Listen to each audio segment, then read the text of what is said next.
Bismillahirrahmanirrahim.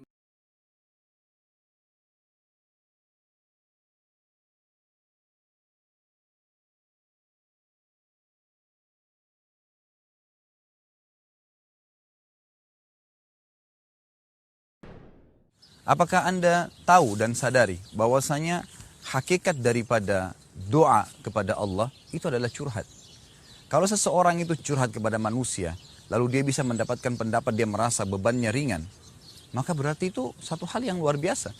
Ya, dia cuma manusia, hanya bisa memberikan ide. Tapi kalau Anda curhat kepada Allah, itu bukan hanya sekedar Anda diberikan ide, tapi Allah Subhanahu wa Ta'ala akan menyembuhkan penyakit Anda, akan memecahkan permasalahan Anda, akan memudahkan jodoh Anda, memperbanyak rezeki Anda, memperpanjang umur Anda, dan beragam macam hal yang Anda butuhkan. Tinggal bagaimana saja satu hal. Bagaimana Anda bisa memahami syarat agar curhat Anda kepada Allah diterima, dan Anda akan mendapatkan jawabannya. Ada beberapa syarat. Yang pertama adalah Anda harus ikutin dengan ketulusan. Pada saat Anda curhat dengan seorang manusia tadi, kira-kira bagaimana keadaannya kalau Anda hanya sekedar ngomong umum, dengan Anda menyampaikan dengan ketulusan hati. Kalau perlu Anda sambil menangis menyampaikan kepada orang yang sedang Anda curhat padanya. Tentu orang itu pun akan luar biasa dalam mendengarkan masalah Anda. Begitu pula dengan Anda berdoa kepada Allah Subhanahu wa Ta'ala. Anda sampaikan dengan ketulusan hati atau dengan keikhlasan bahasa ceramahnya. Kalau Anda menyampaikan dengan keikhlasan, maka itu sesuai dengan firman Allah Subhanahu wa Ta'ala. Allah mengatakan, A'udzubillahi minasyaitonirrajim, wad'uhu mukhlisina lahuddin, kama bada'akum ta'udun.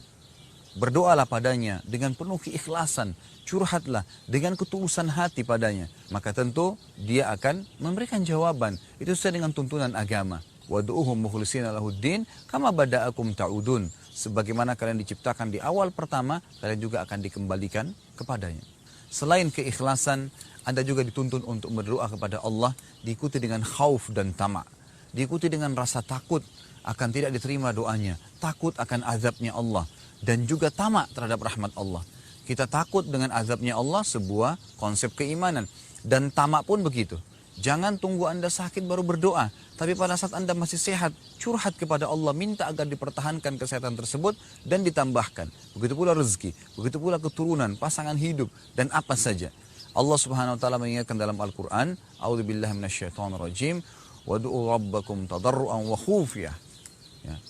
Jadi berdoa kepada Tuhan kalian dengan tadarru', dengan merendah diri dan khufiyah. Dengan menyembunyikannya juga dalam ayat lain dikatakan khaufan wa tama'a. Dengan rasa takut dan tamak terhadap rahmat Allah Subhanahu wa Ta'ala. Inna rahmatallahi qaribun minal muhsinin. Sesungguhnya rahmatnya Allah, jawaban curhat kalian akan sangat dekat dengan orang yang muhsin. Orang yang terus berharap, ya, terus curhat dengan Allah Subhanahu wa Ta'ala. Yang ketiga adalah menggunakan nama-nama Allah dan sifat-sifatnya. Puji-pujian yang mulia. Jadi kita menyebutkan dengan kata-kata yang baik, dengan santun. Allah SWT mengatakan dalam Al-Quran, A'udzubillahi minasyaitonirrajim, walillahil asma'ul husna fad'uuhu biha.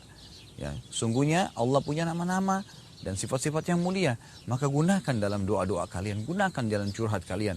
Kita mengatakan, Ya Rahman, irhamni, wahai yang maha pengasih, kasihanilah aku.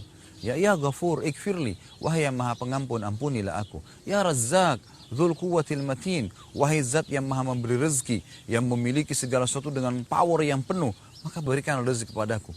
Ya Syafi, Ishfini, wahai yang maha memberikan kesembuhan, sembuhkanlah penyakitku. Kita menyebutkan nama-nama Allah, lalu kita berdoa kepadanya. Kemudian yang keempat, tidak tergesa-gesa. Kata Nabi Muhammad SAW dalam sebuah hadis yang sahih, Yustajabu li ahadikum ma lam ya'jal.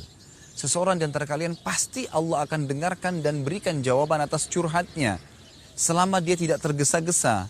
Para sahabat bertanya, wa kaifa ya'jal ya Rasulullah? Bagaimana cirinya orang yang tergesa-gesa itu? Kata Nabi SAW, yaqulu da'autu wa lam yustajabu li fatarakat du'a. Dia mengatakan, saya sudah berdoa, tapi belum saya terima jawabannya. Maka dia tinggalkan doa setelah itu. Anda perlu tahu satu hal, doa punya rate. Kalau Anda berdoa, pada saat Anda sudah mulai ajukan proposal doa Anda sudah mulai curhat kepada Allah Subhanahu wa Ta'ala, pada saat itu ada rate doa. Mungkin Allah sudah tentukan Anda kalau berdoa selama 5 hari, maka finalnya akan diberikan jawabannya. Terkadang kita baru doa 2 hari, kita sudah berhenti. Dapat pahala tapi target tidak akan didapatkan. Maka butuh tidak tergesa-gesa. Yang kelima, tidak ada makanan dan minuman yang haram dalam tubuh Anda. Kata Nabi SAW, seseorang yang badannya kotor, rambutnya berantakan, sangat miskin, ya, kemudian dia mengatakan tangannya ke langit, ya Allah berikan, tapi Allah tidak berikan. Bagaimana bisa Allah berikan sementara makanannya haram dan minumannya haram serta pakaiannya haram? Kalau Anda masih mengkonsumsi makanan haram, pakaian haram, minuman haram, maka pastikan curhat Anda tidak akan didengar oleh Allah. Dan Allah ini adalah Rabbul Alamin, Tuhan alam semesta.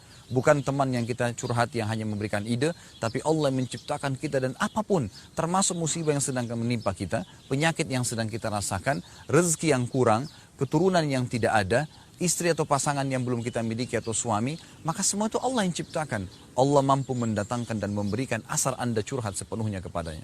Dan yang terakhir, Anda tidak meminta yang haram. Siapapun yang minta yang haram, maka Allah tidak akan terima. Sebagaimana dikatakan dalam sebuah hadis sahih riwayat Abu Daud, Innallaha tayyibun, la yakbalu illa tayyiba. Allah itu baik dan suci, tidak terima kecuali yang baik dan suci pula. Jadi kata para ulama, pada saat memanjatkan doa yang baik, memanjatkan sesuatu yang baik, dan ini sangat luar biasa. Izinkan saya menutup tema ini dengan sebuah kisah. Ada seorang anak muda di Yaman yang buta matanya. Dia hafal Quran, tapi kondisinya buta dan dia tidak pernah keluar dari rumahnya. Satu waktu pada saat dia sudah mencapai umur 23 tahun, dia ingin sekali menikah. Lalu dia katakan kepada orang tuanya, ayah, saya ingin menikah.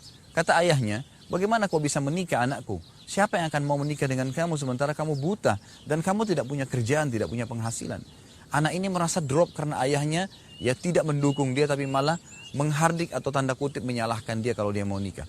Lalu dia mulai malam itu niat selama sebulan penuh berdoa kepada Allah SWT, curhat. Ya Allah, saya ingin menikah sebagaimana layaknya hamba-hambamu yang lain. Ya Allah, ayahku pun sendiri tidak ingin membukakan pintu itu untuk aku.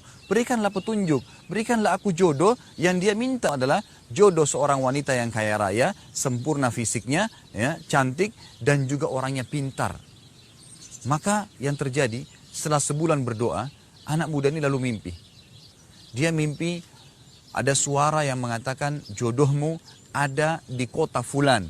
Jadi kota ini ternyata di kota seberang kotanya dia, yang dia tinggal di Yaman.